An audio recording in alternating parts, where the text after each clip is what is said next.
Hello ಅಮ್ಮ. ಹಾ ಹೇಳವ್ವ. ಕುಂಬಳಕಾಯಿ ಪಲ್ಯಗೆ ಏನೇನ್ ಹಾಕ್ಬೇಕಮ್ಮ, ಹೇಗ್ ಮಾಡೋದು? ಎಣ್ಣೆ, ಹಾ. ಆಮೇಲೆ ಸಾಸಿವೆ, ಹಾ ಅಮ್ಮ.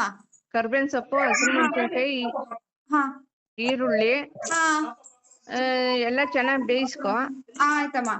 ಬೆಂದಾದ್ಮೇಲೆ ಕುಂಬಳಕಾಯಿ ತೊಳೆದ್ಬಿಟ್ಟು ಹಾಕ್ಬಿಡು. ಹಾ. ಅದು ಬೆಂದಾದ್ಮೇಲೆ ಕೊತ್ತಂಬರಿ ಸೊಪ್ಪು ಹಾಕು, ಹಾ. ಉಪ್ಪು ಹಾಕು, ಹಾ. ಒಂಚೂರು ಅರಿಶಿನ. ಹಾ. ಇದು ಅಮ್ಮ ಏನು ಸಾಂಬಾರ್ ಪುಡಿ? ಬೇಡ, ಹಸಿರು ಮೆಣಸಿನ್ಕಾಯಿ ಹಾಕ್ತಿಯಲ್ಲ.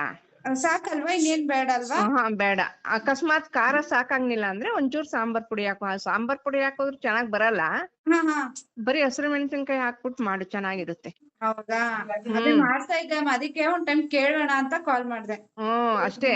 ಇವತ್ತಿನ ಈ ವಿಡಿಯೋ ನಿಮ್ಮೆಲ್ಲರಿಗೂ ಇಷ್ಟ ಆಗಿದೆ. ನಮ್ಮ ಚಾನಲ್ನ ಸಬ್ಸ್ಕ್ರೈಬ್ ಮಾಡಿ, ಹಾಗೆ ಪಕ್ಕದಲ್ಲಿರುವ ಬೆಲ್ ಐಕಾನ್ ಅನ್ನು ಕ್ಲಿಕ್ ಮಾಡಿ. Thank you.